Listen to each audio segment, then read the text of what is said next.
जी की ब्रज यात्रा हुई, पौंड्रक काशीराज इत्यादि का प्रसंग है। जो अपने आप को स्वयं को श्री कृष्ण के रूप में जिसने प्रदर्शित किया, ऐसा पौंड्रक कृष्ण जो अपने को कहता था। काशीराज उनका मंत्री था, बड़ा चतुर था, और फिर उसका भी प्रभु ने कल्याण किया। कौरवों पर दाऊ जी का कोप, सांब विवाह हुआ देवर्षि नारद जी द्वारा भगवान की नित्यचर्या देख करके, और श्रीकर्ण के पास जरासंध के कैदी राजाओं का दूत जाना, भगवान का इंद्रप्रस्थ पधारना, इस समस्त लीलाओं के साथ जब भगवान का इंद्रप्रस्थ पधारने के पश्चात पांडवों का राजसूय यज्ञ का आयोजन हुआ। और राजसूय यज्ञ के आयोजन में सबको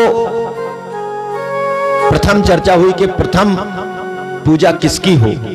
और जैसे ही प्रथम पूजा की बात आई तो सर्वसम्मति से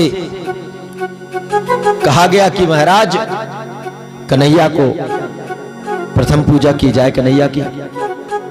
तो शिशुपाल तो उसी दिन से चिढ़ा हुआ बैठा था कि यही वही श्रीमान जी हैं, हम दूल्हा बन के गए थे, वो श्रीमती को लेके भाग गए थे। तो खड़ा हो गया और गालियां देने लगा। कन्हैया ने समझाया, शिशुपाल बुआ को वचन दिया है, इसलिए शांत हो जाओ। लेकिन महाराज कहते हैं शिशुपाल नहीं माना, गालियों पर गालियां सुनाता चला गया। कन्हैया ने गिनती की, कहा बेटा 100 गालियों तक माफी है। और जैसे ही 101 गाली हुई कि सुदर्शन चक्र को लेकर के शिशुपाल का वध कर दिया। अन्य देशों के जो राजा उठकर के पक्ष लेने की बात सोच रहे थे, सब शांत हो गए, सारी सभा स्तब्ध हो गई। और कहते हैं इस संदेश दिया कन्हैया ने यहां पर समाज को भी और समस्त विश्व समुदाय को कि हम प्रथम सहन करते हैं। लेकिन सहन करते हैं तो सहन करने का तात्पर्य ये नहीं कि कमजोर हैं, बुजदिल हैं, लड़ नहीं सकते, हमारे अंदर शक्ति नहीं, सामर्थ्य नहीं, साहस नहीं। हम सहन इसलिए करते हैं क्योंकि हमारे अंदर सहन शक्ति है। लेकिन उस सहन शक्ति का तात्पर्य ये नहीं कि नाक के ऊपर से भी पानी आ जाए और हम सहन करते रहें। कुछ लोग ऐसे भी होते, महाराज अपने शास्त्रों में तो देखो लोग कहते ना कोई कुछ भी करे सहन करते रहो। अरे पागलो, पूरा शास्त्र पढ़ा है। अति सर्वत्र वर्जित, जहां अति होने लगे, जहां पर देश धर्म संस्कृति बहन बेटियों की आबरू की बात हो, सम्मान की बात हो, स्वाभिमान की बात हो, और एक बार समझाने के बाद, 2 बार समझाने के बाद, बार बार समझाने के बाद बात समझ में ना आए तो बेटियां भी महारानी लक्ष्मीबाई बनकर के प्रकट होती हैं, दुर्गा के रूप में प्रकट होती हैं। मां के अंदर तो ममता होती ना। फिर माता दुर्गा के हाथ में खड्ग है, चक्र है, त्रिशूल है, ये क्या है बोलो? मां वत्सलता का रूप है ना, मां तो वत्सला है। फिर दुर्गा जी के हाथ में तलवार क्यों? इसलिए कि जो बेटे के रूप में आएंगे, भक्त के रूप में आएंगे, तो उनको तो मां कृपा देगी, वत्सलता देगी। लेकिन जो महिषासुर जैसे आएंगे उनके लिए इसलिए समाज को पूरी बात समझ में आनी चाहिए।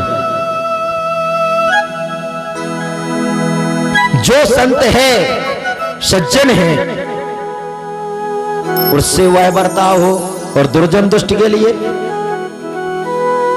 भय होना चाहिए। विनय न मानति जलद जड़ गए 3 दिन बीत। राम तो मर्यादा पुरुषोत्तम है। जब 3 दिन हो गए तो कहा सरकार ऐसे नहीं काम चलने वाला, हाथ जोड़ने से नहीं चलता। विनय न मानत जलद जड़ गए 3 दिन बीत, बोले राम सकोप। तब राम जी को भी क्रोध आ गया, भय बिन होय न प्रीत। और जो धनुष चढ़ाया बोले सरकार सरकार माफ कर दो, गलती हो गई, अभी चरणों में आ गए 2 मिनट में। ये आवश्यक है। कहने का तात्पर्य आप रहें, घर में रहें, परिवार में रहें, आप परम सज्जन रहें, लेकिन सामने वाले को यह भी पता होना चाहिए कि यदि उस व्यक्ति की शान पर, आन पर, बान पर, उसकी मर्यादाओं पर आपने हाथ डाला तो वह व्यक्ति तो है तो बड़ा सन्यासी जैसा, लेकिन महाराज यदि आक्रोश में आया और उसने बदल दिया, पलट गया, तो खैरियत नहीं होगी। ये भी लोगों को पता होना चाहिए। इतने भी सज्जन बन के मत रहो कि कुछ भी करो उसके साथ तो वो पलट के थोड़ी ना जवाब देने वाला। हाँ, सहन करते रहो, लेकिन सहन का मतलब इतना भी नहीं कि तुम पूरे लुट जाओ। ये संदेश दिया कन्हैया ने, ये शास्त्र का संदेश है। हम पूर्ण कोशिश करते हैं, रहते भी हैं, प्रयास होता है, किसी से कोई झगड़ा नहीं, कुछ नहीं, लेकिन लोग इतना भी जानते हैं महाराज कि यदि तुम्हें लड़ने का ज्यादा शौक है तो हम भी परशुराम के वंशज हैं, ये पता होना चाहिए। लोग कई बार कहते महाराज आपको भी झगड़ना आता, सब कुछ आता, हमारे शास्त्रों ने सिखाया, और इसलिए जहां जहां अन्याय अत्याचार हुआ वहां विरोध अवश्य करना चाहिए, और किया और करते रहेंगे। तो ऐसे कन्हैया ने संदेश दिया समस्त विश्व समुदाय को, और उससे फिर कहते हैं कि महाराज ये राष्ट्रीय यज्ञ हुआ, इसमें कार्य बांटे गए, किसको कौन कार्य करना है, सबने कार्य ले लिए। अंत में कन्हैया ने कहा एक कार्य बचा है जो हम लिए लेते हैं, वो किसी ने लिया नहीं। कौन सा? कहते जो भोजन प्रसादी होगी तो पत्तल उठाने का कार्य कन्हैया ने कहा कि हम उठाएंगे, और इसीलिए जो भी यज्ञ आयोजन हो यदि उसमें प्रसादी बांट करके खिलाने का और उनकी आए हुए भक्त वृंदों की सेवा करने का सर्वाधिक पुण्य फल प्रदान होता है। इसलिए जो भी प्रसाद भंडारा हो, लोग प्रसाद खाते हैं, छोड़ देते हैं, पत्तल इत्यादि जो भी, उनको उठा करके पुण्य फल प्रदान होता है। अनेकों जगह तो जहां जागरूक लोग हैं महाराज, लोगों के जूठे पत्तल उठाने में लोगों की डांग बुल जाती है, ये हालत है। प्रयास करना चाहिए सब लोग सहभागी बने और इस शुभ कार्य का निर्वहन करें। तो इस प्रकार से महाराज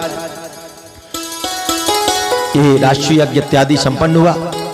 अब प्रश्न करते हैं महाराज परीक्षित कि प्रभु आपने बार बार